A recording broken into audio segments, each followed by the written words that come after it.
비트코인이 향후에 역대급 호재로 인해서 시장을 움직일 것으로 개인적으로 생각을 합니다. 조금 먼 훗날 이야기지만 오늘 드리는 말씀은 정말 중요할 것으로 저는 생각하기 때문에 영상을 끝까지 시청해 주시면 감사드리겠습니다, 여러분들. 제가 지금 감기 몸살 기운이 있어가지고 중간에 좀 기침이 나와도 의리로 좀 잘 봐주시길 바라겠습니다. 얼굴이 좀 많이 부었죠? 갑시다, 여러분들. 트박 파이팅! 자, 단도직입적으로 한번 말씀드려보겠습니다. 현재 물가 수준이 스태그플레이션은 아닙니다. 그러니까 만약 스태그플레이션이 발생한다면 미국의 경제 성장은 둔화가 되겠죠. 그죠? 그리고 인플레이션으로 인한 실질 금리가 마이너스로 가는 거예요. 외국인 투자자에게는 미국 국채 수요가 감소할 수밖에 없어요. 그죠? 그러면 미국의 신용 등급은 일시적으로 하락을 맞이할 가능성이 있다. 즉 미국의 정치 및 경제 정책 불안정으로 인해서 달러 가치가 하락을 하면 이는 곧 비트코인 가치 상승을 불러일으킨다. 즉 달러의 가치, 달러가 지금 1,300원대 있습니다, 여러분들. 달러가 하락하면 원화 가치의 하락이기 때문에 달러를 투자하신 분들은 달러를 매도하고 다른 자산을 투자하게 됩니다. 부동산이 될 수도 있고, 저는 개인적으로 비트코인이 될 것이라고 보고 있습니다. 어디로 갈까? 많이 올라간 미국의 AI 주식, 아니면 나스닥, 아니면 일본, 중국 주식, 한국 주식, 아시아 증시, 결국 그 달러는 하나의 자산으로 가게 돼 있다. 2016년도, 17년도에도 이런 말이 항상 많았습니다. 달러 가치의 하락은 곧 비트코인 시장으로 큰 자금의 유입이 될 것이다. 한 7년 전부터 그렇게 이야기가 계속 지금까지 나왔지만 아직 어떤 게 실행된 게 하나도 없다. 자, 미국의 부채 한도 이 상향이 향방에 관련해서 이제 발생할 수 있는 시나리오가 뭐가 있냐면, 이 부채 한도가 이제 상향 조정이 이제 되죠. 그러면은 시장의 유동성이 증가하는 거예요. 시장의 유동성은 즉 화폐 가치의 하락이죠. 그러면 연준은 이 화폐 가치가 하락을 하면 이 경기가 지금 안 좋다는 거잖아요. 그죠? 그러면 금리 인하를 단행을 하겠죠. 그러면 이 금리 인하와 그다음에 달러 가치 하락과 비트코인이 가격의 호재로 작용할 수 있는 최고의 그 조건을 만들어 놓는 시기가 연내에 올 것으로 보고 있고, 즉 내년에는 그게 더 크게 휘발유처럼 작용을 할 것이다. 금리가 낮아졌다. 화폐 가치가 내려갔다. 거기에 유동성이 엄청나게 증가했다. 거기에 비트코인 반감까지 있다. 정말 최고의 조건을 만들어 놓은 상태에서 우리는 시장을 그냥 기다리면 될 것으로 저는 보고 있습니다. 2023년도 1분기의 비트코인 상승의 원인을 우리가 돌이켜보면 미국 중소형 은행의 파산과 은행 시스템 위기로 인한 기업과 개인의 자금이 유입된 게 맞다. 그리고 홍콩 가상자산, 이게 시장 개방하는 거예요. 그리고 중국도 가상자산의 그 시장을 이제 리오프닝 하겠다는 기대감 속에서 비트코인이 15,000달러부터 31K까지 상승을 했다고 저는 보고 있어요. 그 전까지는 강한 호재 뉴스가 없었죠. 그죠? 자, 이렇게 우리가 지금 이 시장, 이렇게 힘든 시장 안에서도 이런 호재의 뉴스가 지속적으로 나오고 있어요. 그죠? 단 유동성이 좀 적기 때문에 상승장이었다면 이런 호재들은 비트코인을 계속 연일 급등시키면서 2만 달러, 3만 달러, 4만 달러, 5만 달러 돌파하는 그런 시기가 있었겠죠. 지금은 그런 시기가 아닙니다. 개인적으로 저는 앞으로 비트코인에 나올 강한 호재들은 과연 무엇이 있을까에 대해서 생각을 해보면, 이전 장과는 좀 다른, 예를 들어서 이런 거죠. 무역결제, 비트코인으로 무역결제. 자, 비트코인으로 무역결제를 그 시스템을 만든다는 이야기는 2016년에 17년에도 많은 이야기가 있었죠. 돈만 보내면 되는 겁니다. 러시아, 브라질 돈만 보내면 되는 거예요. 거기에 많은 서류가 필요가 없거든요. 내가 돈 보내겠다는데 비트코인으로 무역 결제하면 굉장히 빠르죠. 하지만 무역 결제 시스템을 만든다 해도 비트코인 가격이 높아져 있으면 안 됩니다. 그래서 향후에 상승장이 올 때 이런 호재로 인해서 이게 향후 나중에 무역 결제로 비트코인을 채택하겠다는 뉴스는 2028년도쯤으로 저는 생각을 하고 있어요. 여러분들이 생각하는 강력한 호재가 무엇이 있습니까? 현물 ETF? 또 무엇이 있겠죠?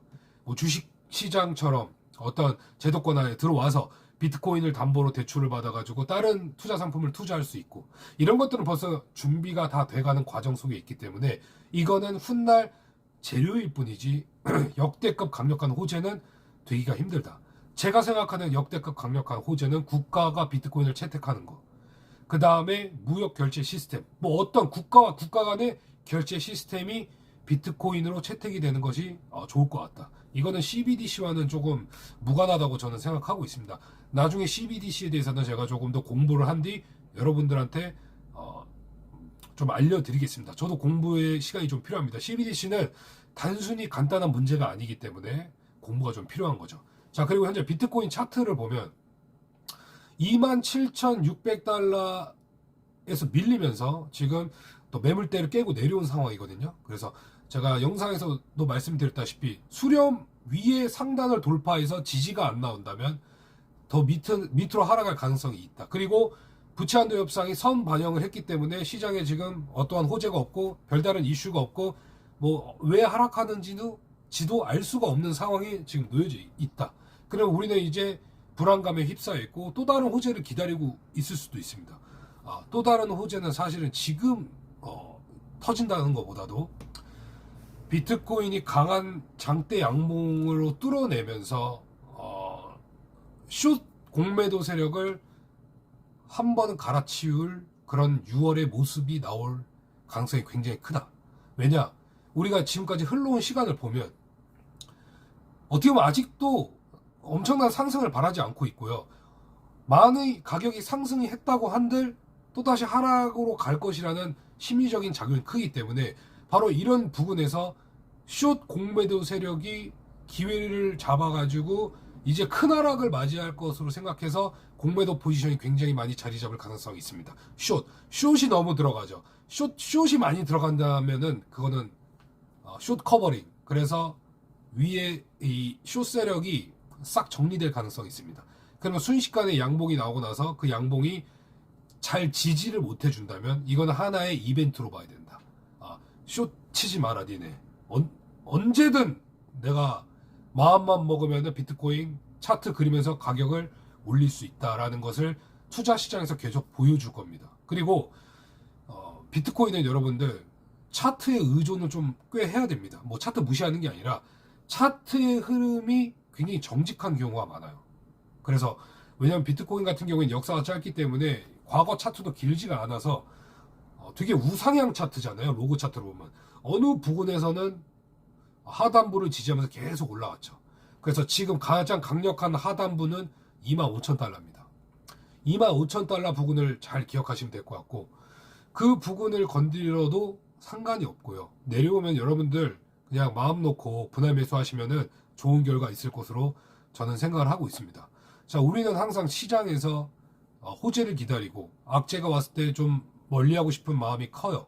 악재가 나오면 스트레스를 받고, 오늘 아침 9시 반이나 10시쯤에 부채한도 협상이 해결된다는데 그거 좀 기다렸다가 좀 매수를 해볼까? 이런 것들이 작용을 하거든요. 결국에는 사실 오늘 하루 이벤트로 끝나는 거고요. 오늘 나스닥장이 또 내려가면은 그냥 비트코인 함께 내려간다고 생각하시면 됩니다. 자, 이번 6월은 금리 동결 확률이 굉장히 높아지고 있어요, 여러분들. 자, 금리 동결은 단기적으로 시장에 환호성이 나올 것으로 전 보고 있고, 그 환호성에 너무 젖지 말고 또 타성에도 젖을 필요도 없고 본인만의 기준을 만들어가면서 시장을 보내보는 게 어떨까요? 비트코인 시장의 호재는 너무 많습니다, 여러분들. 아시다시피 정말 너무 많은데요. 우리가 알지 못하는 그 호재가 어떤 것일까에 대해서 공부를 지속적으로 하다 보면 시장을 보는 눈이 점차 열린다. 저는 생각하고 있어요. 남들이 다 아는 그런 비트코인의 호재 말고 어떤 것이 비트코인의 가치를 올려줄 것인가에 대해서 곰곰이 이번 연도에 생각하고 공부해야 됩니다. 그래야 많은 상승을 할 때도 홀딩할 수 있는 힘이 길러지기 때문이죠. 즉, 내가 싼 가격에 사서 홀딩해서 높은 가격에 팔기 위해서라면 비트코인의 값어치와 이것이 시장에 엄청난 호재를 줄 것이라는 것을 반드시 생각하면서 투자 시장에 임하시길 바라겠습니다. 이더리움은 더 많은 호재가 있을 것으로 저는 보고 있어요. 향후 이더리움의 호재에 대해서 여러분들과 함께 이야기해보는 시간을 가질 겁니다. 이더리움의 호재는 지금 현재 스테이킹 물량이 빠져나가고 있지 않다는, 투자 시장에서 아주 팔 이유가 없다 이겁니다. 그냥 팔 이유가 없는 거예요. 이유가 없다. 그러니까 홀딩하고 있는 겁니다. 아시겠죠? 한번 이더리움에 대해서도 제가 한번 깊이 들여다보겠습니다, 여러분들. 자, 여러분들 이 더위에 감기 몸살 이게 말이 됩니까? 여러분들 제가 코맹맹이 소리죠. 감기 조심하시고요. 편안한 시간 보내시고 내일 또 좋은 영상으로 찾아뵙겠습니다. 구독, 좋아요는 코인계 김보성 의리로 부탁드리겠습니다. 파이팅!